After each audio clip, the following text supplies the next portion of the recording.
Hello friends, I hope कि आप लोग बिल्कुल ठीक होंगे। आज मैं आपके साथ एक और बहुत ज़बरदस्त सा किस्सा शेयर कर रही हूँ। यकीनन आपको बहुत पसंद आएगा। तो आइए सुनते हैं। ये वाक़या मेरी ननंद ने मुझे सुनाया था, जो उनके ससुराली रिश्तेदारों में से किसी के साथ पेश आया। सो वो उसकी ऐनी शाहिद भी हैं। सवेरा बाजी की शख्सियत की सबसे बड़ी खूबसूरती उनके बहुत लंबे, घने और चमकीले खूबसूरत बाल थे। वो अक्सर तकरीबात में अपने घुटनों तक लंबे बाल खुले रखा करती थीं। खुशबुओं की दीवानी थीं, सो ज़्यादा वक्त खुशबुओं में बसी होती थीं। ये वाक़या उनकी शादी के बाद का है। एक दिन का ज़िक्र है कि वो अपने खुले लंबे बालों के साथ एक शादी की तकरीब में शरीक थीं। तकरीब में सबसे मिलकर वो दुल्हन से मिलने गईं। दुल्हन पर किसी गैर मरई मखलूक का कब्ज़ा था, और क्योंकि आज उसकी शादी थी, सो इस मखलूक को उसे छोड़ना था, या वो सवेरा बाजी से ज़्यादा मुतासिर हो गया। ये बात बाद में एक आमिल ने बताई थी। बहरहाल वल्लाह आलम बिस्सवाब। सवेरा बाजी दुल्हन से मिलने गईं तो दुल्हन ने अपनी सुर्ख सुर्ख आंखों से सवेरा बाजी को देखा और उन्हें झटका सा लगा। वो दुल्हन से हाथ मिलाकर आईं तो बिल्कुल बदली हुई सवेरा बाजी थीं, सुर्ख सुर्ख आंखों वाली। शादी की बाकी तकरीब में उन्होंने बड़ी खामोशी से और बड़ी खोए खोए अंदाज में शिरकत की थी। सवेरा बाजी की काया पलट के हवाले से पहला धमाका उस वक्त हुआ जब तकरीब से वापसी पर उन्होंने लिबास तब्दील करते हुए अपने शौहर को कमरे से निकल जाने का हुक्म दिया, और जब शौहर ने उन्हें हैरत से देखा तो उन्होंने अपनी सुर्ख सुर्ख आंखों से शौहर को घूरा था और उनकी आवाज़ मर्दाना हो गई थी। इस तरह क्या देख रहा है? कहा ना, कमरे से बाहर निकल जा। सवेरा बाजी ने बड़े ही जलाली लहजे में कहा था। सवेरा, क्या हो गया है तुम्हें? क्यों मुझे कमरे से निकाल रही हो? और ये तुम्हारी आवाज़ को क्या हुआ है? सवेरा बाजी के शौहर मुनीब अहमद ने डरते डरते पूछा। कौन सवेरा? मैं सबात हूँ। और तू अगर अपनी खैरियत चाहता है तो आइंदा कभी इस कमरे का रुख मत करना, सवेरा बाजी ने और ज़्यादा जलाली आवाज़ में कहा। तो उनके शौहर, जो पहले ही उनकी आवाज़ और अंदाज से डरे हुए थे, उन्होंने फ़ौरन ही बाहर की जानिब दौड़ लगा दी और अपनी माँ के कमरे में जाकर दम लिया। मुनीब अहमद की वालदा ने अपने बेटे की जो ऐसी हालत देखी तो वो हौल गई, और फिर बेटे की ज़बानी तमाम किस्सा सुनकर तो उनकी हालत गैर हो गई थी। बहू को कितनी बार मना किया था कि इतने लंबे बाल हैं, बांध कर रखा करो, मगर मेरी बात तो वो सुनती ही नहीं थी। सास ने खौफ के आलम में भी जले दिल के फपोले फोड़े थे। अम्मा, ये वक्त इन बातों का नहीं है, चलकर पहले उसे देख लें, मुनीब अहमद ने झंझला कर कहा था। हाँ चलो देखते हैं, अम्मा ने फ़ौरन ही कहा, और फिर वो दोनों सवेरा बाजी के कमरे की जानिब बढ़ गए। और जब अंदर दाखिल हुए तो उन्होंने देखा कि सवेरा बाजी अपने पूरे बाल बेड पर बिछाए उन पर बड़ी नरमी से हाथ फेर रही थीं। वो इन दोनों को देखते ही उठ खड़ी हुईं और उनकी आंखों से शोले निकलने लगे थे। तू फिर आ गया, लगता है तुझे जान अजीज़ नहीं, और अब तू हिमायती भी साथ लाया है, मगर ये बुढ़िया मेरा क्या बिगाड़ लेगी? साइमा बाजी ने मर्दाना आवाज़ में चीखते हुए कहा। मगर तुम हो कौन और आए कहाँ से हो?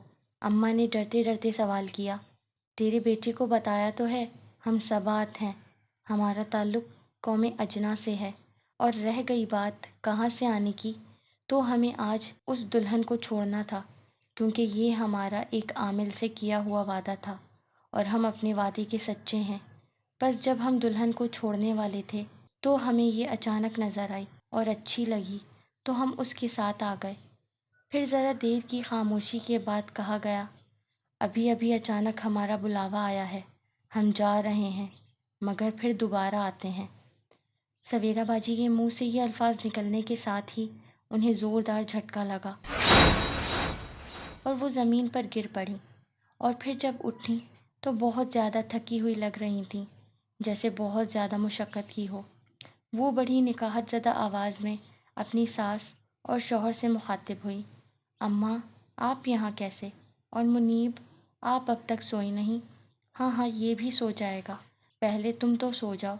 अम्मा ने सवेरा बाजी का हाथ नरमी से थाम कर उन्हें बेड पर लिटाते हुए चादर उड़ा दी, और اور پھر وہ دونوں ماں بیٹے فوراً ہی اس کمرے سے باہر نکل آئے۔ وہ رات منیب احمد نے اپنی ماں کے کمرے میں گزاری۔ اس رات کے بعد یہ سلسلہ چل نکلا۔ سویرا باجی کو اپنے شوہر منیب احمد کا وجود کمرے میں گوارا نہیں تھا۔ یوں تو سبات سے ان لوگوں کو کوئی ایسی خاص تکلیف نہیں تھی، وہ بس اپنے حال میں مست رہنے لگیں۔ گھر کے کاموں اور دوسری ذمہ داریوں سے تو جیسے بالکل فارغ ہو گئیں۔ انہوں نے اپنا خیال رکھنا بھی بالکل چھوڑ دیا۔ حلیے سے وہ حلیہ ہو گئی تھیں۔ ہفتوں نہاتی نہیں تھیں کہ جسم سے بو آنے لگتی، کپڑے نہ بدلتیں، ساس زبردستی نہلواتیں اور کپڑے بدلواتیں، جبکہ دوسری طرف وہ اپنے بالوں کا بہت خیال رکھنے لگی تھیں۔ ان کے سجے سنورے بالوں میں سے ایک عجیب سی بو اٹھتی رہتی تھی۔ وہ تنہائی میں بھی اکثر جیسے کسی سے باتیں کرتی رہتیں۔ اس دوران میں سویرا باجی کی ساس اور میاں جی نے ان کے علاج کی ہر ممکن کوشش کی۔ بہت سے مختلف عامل بلائے گئے، مگر کوئی بھی عامل اس مخلوق کے مقابلے پر نہ ٹھہر سکا۔ بالآخر کسی نے حیدرآباد کے کسی عامل کا پتہ بتایا تو منیب احمد فوراً ہی حیدرآباد جا کر اس عامل کو لے آئے۔ اس عامل نے مٹی کی ایک بڑی سی ہانڈی منگوائی اور پھر ایک حصار کھینچ کر اس میں منیب احمد اور ان کی والدہ کو بٹھا کر کہا، باہر نکلنے کی صورت میں نتائج کے آپ لوگ خود ذمہ دار ہوں گے۔ اس کے بعد جب عامل نے عمل کرنا شروع کیا تو سویرا باجی ایک دم سے بھڑک کر کھڑی ہو گئیں۔ چلا جا یہاں سے، کیوں اپنی جان کے در پہ ہے؟ مگر عامل اس کی بات کا کوئی جواب نہ دیتے ہوئے مصروف عمل رہا تھا۔ اس کے بعد سویرا باجی کبھی روتیں، گڑ گڑاتیں، معافیاں مانگتیں، کبھی سنگین نتائج بھگتنے کی دھمکیاں دینے لگتیں، اور پھر آخرکار وہ بے دم ہو کر گر پڑی تھیں۔ سویرا باجی کے بے ہوش ہونے کے بعد عامل نے اپنا عمل مکمل کر کے ہانڈی کا منہ سختی سے بند کرنے کے بعد اس پر ایک کڑا لگا کر کنڈا لگایا تھا اور پھر اس پر تالا ڈال دیا تھا۔ اس تالا لگی ہانڈی پر کچھ پڑھ کر پھونکنے کے بعد چولہا جلوا کر وہ ہانڈی اسی چولہے پر رکھ دی۔ ذرا دیر بعد ہی اس ہانڈی سے اذیت ناک چیخیں بلند ہونے لگیں اور پھر ہانڈی کے بند کناروں سے تازہ تازہ خون رسنے لگا۔